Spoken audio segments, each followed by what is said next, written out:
વાત કરીએ અંક જ્યોતિષની. અંક જ્યોતિષમાં 3 નંબર ગુરુદેવને આપવામાં આવેલો છે.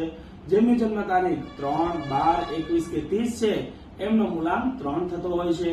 આવા જાતકો જ્ઞાનપ્રિય હોય છે, ભક્તિ રસમાં ડૂબેલા હોય છે, સાથે જીવનમાં ધર્મને પ્રાધાન્ય આપતા હોય છે, સારા એડવાઇઝર હોય છે, સારા ટીચર હોય છે. એમની સલાહથી જ્યારે લોકો કામ કરતા હોય ત્યારે એ લોકોને પણ લાભ જરૂર મળતો હોય છે. આવા લોકો જ્ઞાનના ભંડાર હોય છે અને જ્ઞાન મેળવવા માટે આમ ને તેમ દરેક જગ્યાએ પોતાનું વર્ચસ્વ કે પોતાની હાજરી આપતા હોય છે. આવા જાતકો પાસે ઘણું જ્ઞાન હોય તેમની પાસે જ્ઞાન લેવું જોઈએ અને એમની માહિતીથી આપણે આગળ વધવું જરૂર જોઈએ. જો તમે આ જાતક છો તો તમારે ગુરુની ઉપાસના કરવી જોઈએ. નિત્ય હળદરનું તિલક કરી સૂર્ય અને હળદર વાળું પાણી અર્પણ કરવું જોઈએ.